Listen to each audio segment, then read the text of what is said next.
How many people have seen yourself present? Watch the videotape of yourself present. How many have not? Let me ask that. How many people have not seen yourself present? Okay, the majority of you have not. I understand now that Highland has a camera. See what I've got going on? Say hi to Jen. Hi, Jen. Jen is videotaping me. I videotape every presentation I do. Sometimes I do it because I need promotional material, but a lot of times I do it just so I can see what I'm doing. Until you can see yourself as an audience sees you, you have no idea what you're putting out there. When I was doing stand-up, I used to videotape every show that I did. And this was back in the day when I had a much longer hair in the back. I had that fashionable mullet that everybody's talking about. And I was doing a show, and I had in the middle of the show, I bombed. I tanked horribly. And so I went back to watch the tape after I got done. I thought, I need to figure out what I did wrong. How did I lose it? They were with me, and then I lost them. And I was watching the tape, and as I was watching, I get the same physical reactions I got that night on stage. And I started to feel a little sweaty, and as I'm watching the tape, I see my hand go back and start to tug on my hair. I thought, oh, that's interesting. I didn't know I did that. I looked at a couple other tapes of me bombing. I did that a lot, bombing. So I had a backlog of stuff. Every time I started bombing, my hand went and started tugging on my hair. I thought that I would be a horrible poker player. Yeah, I'm all in. It was a tell. I didn't know it until I saw it on video. So I recommend that you need to videotape yourself. I recommend you do it before you ever go out and speak, before you speak to your next group.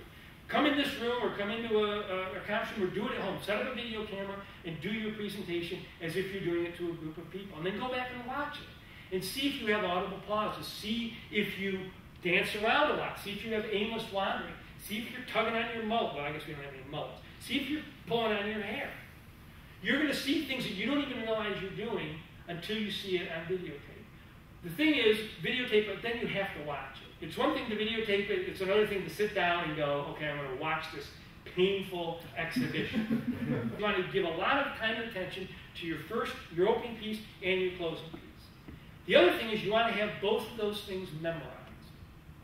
Don't get up and have to read, like I came up with my cards and started reading. You don't want to have to read your opening. You want to be making eye contact with your audience as you open and close your presentation. So memorize it. Memorize the opening, memorize the closing. If you have to go to notes in the middle, that's fine. When you use notes, if you have to use notes, have anybody noticed what I've been doing when I go back to look at my notes? What happens? Anyone? You don't talk. I'm not talking, right? I did a little bit with the PowerPoint at the beginning. When I go back to look at my notes,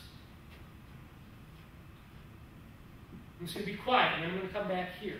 I see speakers all the time say, okay, so the next thing we're going to do is we're going to talk about is helpful know the purpose of the meeting and the subject of the speech is what happens when I start reading to you? Where do you go?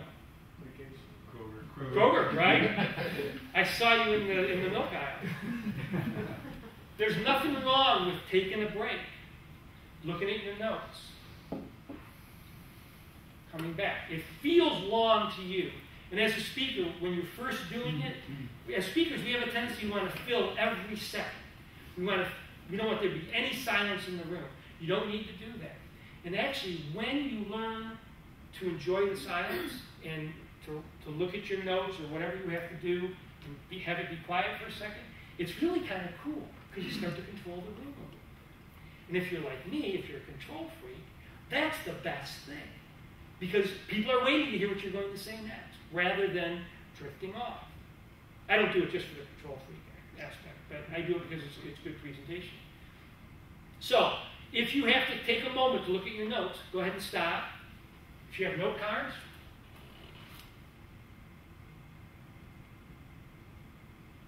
then come back and continue speaking. Bill Cosby has a great phrase. He says, learn to love the silence. As a presenter, you have to learn to love the silence. Don't be afraid of that break. It doesn't feel long to you when I pause. It feels really long to me. Once you start to do it, it won't feel long at all. And again, you're controlling where your audience's attention is. And that's a really big part of giving a presentation. We're going to talk way more about that when we talk about PowerPoint. But you want to control where your audience's attention goes, what they're listening to, what they're not listening to.